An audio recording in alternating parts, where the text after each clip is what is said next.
when you were younger, you were, if not an atheist, an agnostic. Mm-hmm. How did you transform yourself from being either an atheist or agnostic to somebody who's a committed Christian? It does seem like an odd story, doesn't it? Well, growing up on the farm, my parents were not opposed to religion. They just didn't think it was particularly relevant. So I had no religious background.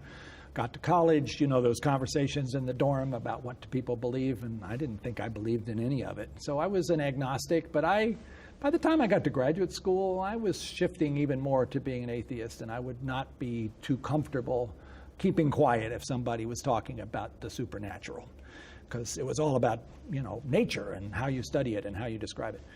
And then I went to medical school. And that third year of medical school, where you're thrust out onto the wards and you're sitting at the bedside of wonderful people whose lives are under threat and many of whom are not going to survive.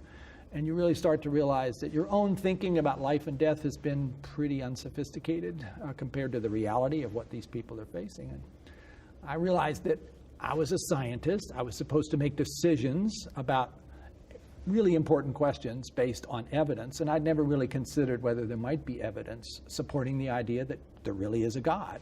I just assumed the answer was no. And that was a bit unsettling, but it seemed like something that I shouldn't ignore.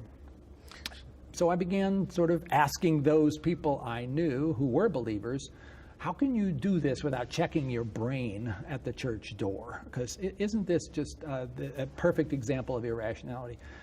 And they told me, well, actually, no, there's a pretty profound rational basis for faith. You might try reading C.S. Lewis for starters. I'd never really heard much about C.S. Lewis.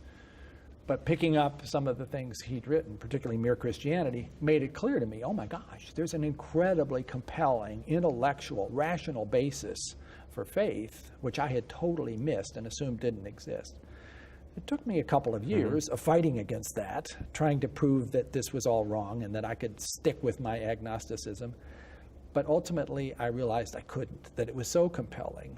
And then I had to figure out, okay, which of the ways of understanding God is going to be the one that I can make the most sense out of. And after many considerations of various faith traditions, ultimately the person of Jesus appealed to me in a remarkable way as a historical figure, not a myth, who had answers to questions that I really needed answers for, and whose life and death and resurrection seemed to be remarkable.